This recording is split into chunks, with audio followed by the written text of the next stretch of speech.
ಅನ್ಯ ಮುಖ್ಯಮಂತ್ರಿಗಳಾದಂಥ ಡಿ.ಕೆ. ಶಿವಕುಮಾರ್ ಅವರು ಟಿ.ಸಿ ಸುಟ್ಟ ತಕ್ಷಣ ಟಿ.ಸಿಗಳನ್ನು ವಿತರಣೆ ಆಗ್ತಿಲ್ಲ. ಎಲ್ಲ ಮಳೆ ಇರಲಾರ್ದ ಮೇಲಾಕಿ ಸತ್ತವಂಗಾಗಿ ಬಿಟ್ಟಿದೆ. ಲೈನ್ಮೆನ್ಗಳಿಗೆ ಹೋದ್ರ ರೆಸ್ಪೆಕ್ಟ್ ಕೊಡಲ್ಲ, ಅಲ್ಲಿ ಕೆಬಿಗೆ ಹೋದ್ರ ರೆಸ್ಪೆಕ್ಟ್ ಕೊಡಲ್ಲ. ಮತ್ತೆ 1 ಎಕರೆ ಹೊಲಕ್ಕೆ ಏನದ 50,000 ಪರಿಹಾರ ಕೊಡ್ತಕ್ಕಂಥ ಕೆಲಸಕ್ಕೆ ನಮ್ಮ ರಾಜ್ಯದ ಮುಖ್ಯಮಂತ್ರಿಗಳು 2 ತಿಂಗಳಲ್ಲಿ ಬರೋಂಥ ಬೆಳೆ ಇವತ್ತ ಏನಾಗದ ಏನು ಸತ್ತಂಗಾಗ್ಯದ್ರಿ.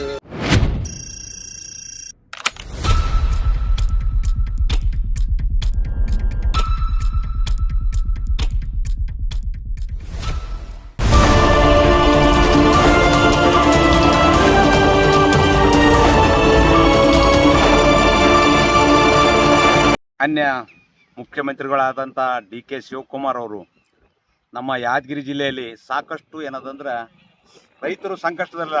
ಟಿ.ಸಿ ಸುಟ್ಟ ತಕ್ಷಣ ಟಿ.ಸಿಗಳನ್ನು ವಿತರಣೆ ಆಗ್ತಿಲ್ಲ. ಅದಕ್ಕೆ ಅಗತ್ಯ ಕ್ರಮ ಕೈಗೊಳ್ತಕ್ಕಂಥ ಕೆಲಸಕ್ಕೆ ಮುಂದಾಗಬೇಕು. 1. 2ನೇದು, ಇದೆಲ್ಲ ಜಮೀನಿನಲ್ಲಿ ಬಿತ್ತಿರ್ತಕ್ಕಂಥ ಮುಂಗಾರು ಬೆಳೆ ಸಂಪೂರ್ಣ ಹೆಸರಾಗಲಿ ಹತ್ತಿ ಆಗಲಿ ಬೇರೆ ಬೆಳೆಗಳೆಲ್ಲ ನಾಶ ಆಗ್ಯದ. ಇವತ್ತು ಟಿ.ಸಿ ಇರ್ಲಾರ ಸಂತೆಗೆ ಗದ್ದೆ ಕೂಡ ಇವತ್ತು ನಾಶ ಆಗಿ ಬಡ ರೈತರೇನ ಸಂಕಷ್ಟದಲ್ಲಿದಾರ. ತಕ್ಷಣ ಅವರ ಬೆನ್ನಿಗೆ ನಿಂದಿರಬೇಕು, ಅವರ ಸಂಕಷ್ಟನ್ನು ಆಲಿಸಬೇಕು. ಮತ್ತು 1 ಎಕರೆ ಹೊಲಕ್ಕೆ ಏನದ 50,000 ಪರಿಹಾರ ಕೊಡ್ತಕ್ಕಂಥ ಕೆಲಸಕ್ಕೆ ಆಗಬೇಕು. ಮತ್ತು ಬರಗಾಲ ಅಂತಕ್ಕಂಥದ್ದು ಡಿಕ್ಲೇರ್ ಮಾಡಬೇಕು. ಮತ್ತು ಟ್ರಾನ್ಸ್ಫರ್ ಸುಟ್ಟಾಗ ಯಾವುದೇ ಕಾರಣಕ್ಕೆ ರೈತರ ಕಚೇರಿಗೆ ಅಲಿಯೋದಾಗಲಿ, ಅಲ್ಲಿ ದುಡ್ಡು ಕೊಡೋದಾಗಲಿ, ಅಲ್ಲಿ ಏನದ ಒಬ್ಬರ ಮ್ಯಾಗ ಒಬ್ಬರು ಅಧಿಕಾರಿಗಳು ಮತ್ತು ಲೈನ್ಮೆನ್ ಮತ್ತು ಅಧಿಕಾರಿಗಳು ಏನದಂದ ಕಳ್ಳಾಟ ಆಡ್ತಕ್ಕಂಥ ಅಧಿಕಾರಿಗಳೇ ಕಠಿಣ ಕ್ರಮ ಕೈಗೊಂಡು ಕೇಸಿ ರೈತರಿಗೆ ತಕ್ಷಣ ಟಿ.ಸಿ ವಿತರಣೆ ಮಾಡಿದರೆ ಇರ್ತಕ್ಕಂಥ ಬೆಳೆಯನ್ನು ಉಳಿಸ್ತಕ್ಕಂಥ ಕೆಲಸ ಆಗ್ತದ. ಇಲ್ಲದಿದ್ದರೆ ನಿಮ್ಮ ಸರ್ಕಾರ ಮುಂದಿನ ದಿನಗಳಲ್ಲಿ ಇಂಥ ರೈತರ ಬೆನ್ನಿಗೆ ನಿಂದಿರಲಿಲ್ಲ ಅಂದರೆ ನೀವು ಕೂಡ ಸಂಕಷ್ಟದಲ್ಲಿ ಇರ್ತೀರ ಅಂತಕ್ಕಂಥದ್ದು ನನ್ನ ಆಗ್ರಹ. ಇವಾಗ ಭಾಳ ರೈತರಿಗೆ ಟಿ.ಸಿಗಳು ಸುಟ್ಟು ಭಾಳ ಅನಾನುಕೂಲ ಆಗಿ ಭಾಳ ಲಾಸ್ ಆಗಿದ್ದಾರೆ. ರೈತರು ಭಾಳ ತೊಂದರೆ ಆಗಿದ್ದಾರೆ. ಈಗ ಆಗಿರೋಂಥ ನಷ್ಟಕ್ಕೆ ಸ್ವಲ್ಪ ಪರಿಹಾರನ ಕೊಟ್ಟು ಒಂದು ಎಕರೆಗೆ ಒಂದು 50,000 ರೂಪಾಯಿನಂಗೆ ಒಂದು ಪರಿಹಾರನ ನೀಡಿ ನಮ್ಮ ರಾಜ್ಯದ ಮುಖ್ಯಮಂತ್ರಿಗಳು ಸ್ವಲ್ಪ ಎಲ್ಲ ಅನುಕೂಲ ರೈತರಿಗೆ ಅನುಕೂಲ ಮಾಡಿ ಕೊಡ್ಬೇಕಂತೇಳಿ ವಿನಂತಿ ಅವ್ರಿಗೆ ಕಳೆಕಳೆಯಿಂದ ಮನವಿ ಮಾಡ್ತಾ ಇದ್ದೀವಿ. ಕಾಲಿಡಕ ಆಗ್ಲಾರಂಥ ಪರಿಸ್ಥಿತಿ ಗದ್ದೆ ಒಳಗಡೆ ಇರ್ತದೆ. ನಾವು ಆರಾಮಾಗಿ ತಿರುಗಾಡ್ತಾ ಇದೀವಿ ಇದರಲ್ಲಿ. ಆದರೂ ಬೆಳೆ ಎಲ್ಲ ನಾಶ ಆಗಿ ಒಣಗೋಗಿ ಹಾಳಾಗ್ತಾ ಇದೀವಿ ಅಂತೇಳಿ. ನಿಮ್ಮ ಹೆಸರು? ನಮ್ಮ ಹೆಸರು ಜಮ್ಮಣ್ಣ ಅಂತೇಳಿ. ಬಡ ಜನ ಎಲ್ಲ ಗದ್ದಿಗಳು ಹಚ್ಚಿ ಎಲ್ಲ ನಾಶವಾಗ್ಲಕತ್ತವ. ಇವೆಲ್ಲ ಸತ್ತೊಂಟವ. ಟಿ.ಸಿ ಸುಟ್ಟ ತಕ್ಷಣ ಟಿ.ಸಿ ಕೊಡ್ಬೇಕು. ನಮ್ಮ ರೈತರಿಗೆ ಪರಿಹಾರದ ನಾವು 1 ಎಕರೆಗೆ 50,000 ಕೊಟ್ಟು ತಮ್ಮ ಕಾಪಾಡಬೇಕು ನಮ್ಮ ರೈತರನ್ನ. ಈ ಎಲ್ಲ ಈ ಯಾದಗಿರಿ ಜಿಲ್ಲೆಕ ಈ ಕರೆಂಟ್ ಲೈನ್ಮೆನ್ಗಳಿಗೆ ಹೋದ್ರ ರೆಸ್ಪೆಕ್ಟ್ ಕೊಡಲ್ಲ, ಅಲ್ಲಿ ಕೆಬಿಗೆ ಹೋದ್ರ ರೆಸ್ಪೆಕ್ಟ್ ಕೊಡಲ್ಲ. 3 ದಿವಸ ಆದ್ರನ ಟಿ.ಸಿ ಕೊಡಲ್ಲ. ಈ ಗದ್ದೆ ಒಳಗೆ ನಿಂತ್ಗೆಸಿ ನಾವು ಈಗ ಇಲ್ಲಿ ಮಾತಾಡೋ ಪರಿಸ್ಥಿತಿ ಬಂದದ. ಹಿಂಗಾಗ್ಯಸಿ ನಾ ಈ ಟಿ.ಸಿ ಸುಟ್ಟ ತಕ್ಷಣ ರೈತರಿಗೆ ಅಂದ್ರೆ ತಕ್ಷಣನೇ ಕೊಡ್ಬೇಕು. ಅವತ್ತು 1 ದಿವಸ ಆದ್ರೂ ಪರವಾಗಿಲ್ಲ, 2ನೇ ದಿವಸದಲ್ಲಿ ಟಿ.ಸಿ ಕೂಡಿಸ್ಕೊಡ್ಬೇಕು. ಹಂಗಾಗಿ ರೈತರು ಈ ಗದ್ದೆ ಒಳಗೆ ನಿಂತು ಮಾತಾಡೋ ಪರಿಸ್ಥಿತಿ ಅದ. ಎಕರೆಗೆ 50,000 ಪರಿಹಾರಧನ ಕೊಟ್ಟಿಗೆಸಿ ನಮ್ಮನ್ನು ಪ್ರೋತ್ಸಾಹ ಮಾಡಿ ಸಲ್ಲಬೇಕಂತೇಳಿ ತಮ್ಮಲ್ಲಿ ಕಳಕಳಿಯಿಂದ ಬೇಡಿಕೆ.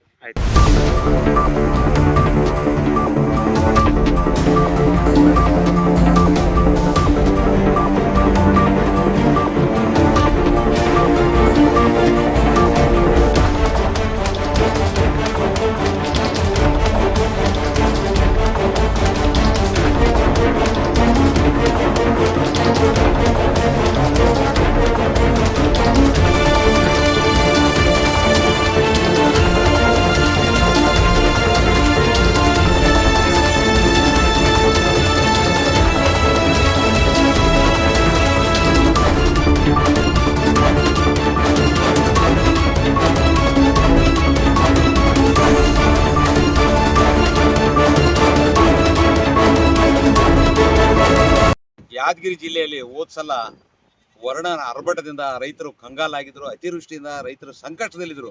ಈ ಸರಿ ನೀರು ಮಳೆ ಇರೋದ ಕಾರಣ ಇದೊಂದು ಸಂಕಷ್ಟದಲ್ಲಿ ಬಡವರು ಬಹಳಷ್ಟು ತೊಂದರೆಯಲ್ಲಿದ್ದಾರೆ ರೈತರು. ಈ ಸರಿ ಏನದ ಸಾಲ ಸೂಲ ಮಾಡಿಕೇಸಿ ಗೊಬ್ಬರ ಮಸಾಲೆ ತಂದು ಬಿತ್ತಿದ್ರ, ಗೊಬ್ಬರ ಬೀಜ ತಂದು ಬಿತ್ತಿರ ಸಾಲ ಸೂಲ ಮಾಡಿದ್ರೆ ಇಲ್ಲಿವರೆಗೆ ಏನದ ಕೈಗೆ ಬರ್ತಕ್ಕಂಥ ಫಸಲು ಬರಲಾರ್ದ ಪರಿಸ್ಥಿತಿ ಆಗ್ಯದ. ಇವತ್ತು ಮಳೆ ಇರಲಾರ್ದ ರೈತ ಮುಗುಲ್ ನೋಡ್ತಕ್ಕಂಥ ಪರಿಸ್ಥಿತಿ ಆಗ್ಯದ. ಈ ಬೆಳೆ ಬಂದ್ರೂ ಬರ್ಲಾರ್ದಂಗೆ ಇವಾಗ 2 ತಿಂಗಳಲ್ಲಿ ಬರೋಂಥ ಬೆಳೆ ಇವತ್ತು ಏನಾಗದ ಏನು ಬೆಳೆ ಬೆಳೆಯಲ್ಲಂತ ಇವತ್ತು ರೈತರು ಏನದ ಕಾಟಾಚಾರಕ್ಕೆ ಅವರು ಸಮಾಧಾನಕ್ಕೆ ಸುಮ್ಮನೆ ಬಂದು ತೆಕ್ಕಂತ ಇವಾಗ ಬರ್ತದ ಅವಾಗ ಬರ್ತಂತ ಕೈತಕ್ಕಂಥ ವ್ಯವಸ್ಥೆ ಆಗದ. ಮಾನ್ಯ ಮುಖ್ಯಮಂತ್ರಿಗಳು ತಕ್ಷಣ ಎಚ್ಚೆತ್ಕೊಂಡು ಎಕರೆಗೆ 50,000 ಪರಿಹಾರ ಕೊಡಬೇಕು ಮತ್ತು ಬರಗಾಲ ಅಂತ ಘೋಷಣೆ ಮಾಡಬೇಕು. ದನ ಕರುಗಳಿಗೆ ಮೇವಿನ ವ್ಯವಸ್ಥೆ ಮಾಡಬೇಕು. ಇದು ಮೇವು ತಿನ್ಲಕ್ನಾಗಲ್ಲ. ದನ ಕರುಗಳಿಗೆ ಮೇವು ರೈತರು ಇಲ್ಲ ಅಂದ್ರೆ ಸಂತೆಯಲ್ಲಿ ದನಗಳನ್ನ ಎತ್ತುಗಳನ್ನ ಅಡ್ಡಕ್ಕೆ ಪಂಚಾರ ಮಾರಿಕೇಸಿ ಕಡಿಮೆ ರೇಟಿಗೆ ಮಾರಿಕೇಸಿ ಬೊಂಬೈ ಮತ್ತು ಬೆಂಗಳೂರಿಗೆ ಮಹಾನಗರ ಒಳಗೆ ಒಟ್ಟಿ ಪಾಡಿಗಾಗಿ ದುಡಿಬೇಕಾಗ್ತದಂತಕ್ಕಂಥದ್ದು ಇದೇ ಸಂದರ್ಭದಲ್ಲಿ ಸರ್ಕಾರಕ್ಕೆ ಎಚ್ಚರಿಕೆ ನೀಡ್ತಿದೆ. ಎಲ್ಲ ಸಾಲ ಮಾಡಿದ್ರಿ 2,500 ರೂಪಾಯಿ 2,500 ರೂಪಾಯಿ ಚೀಲ ಮಸಾಲೆ ಕೊಡ್ತಾ ಇದಾರೆ, ಗೊಬ್ಬರ ಕೊಡ್ತಾ ಇದಾರೆ.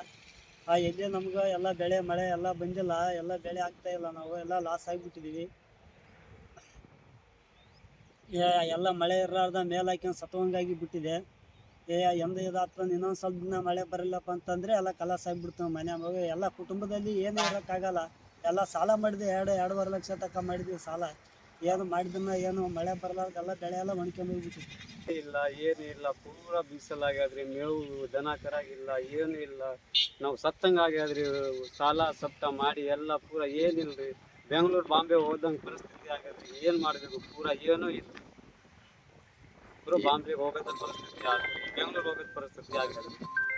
ಏನಾಗ್ತದ ಮಳೆ ಬಂದಿಲ್ಲ ಅಂದ್ರೆ ಹಿಂಗೆ ನಮಗೆ ಏನನ್ನೇ ಪರಿಹಾರ ಕೊಡ್ಬೇಕು ರೀ, ಏನನ್ನೇ ಕೊಡ್ಬೇಕು ರೀ. ನಮಗೆ ಇಲ್ಲ ಅಂದ್ರೆ ಸತ್ತು ಹೋಗ್ತೀವಿ.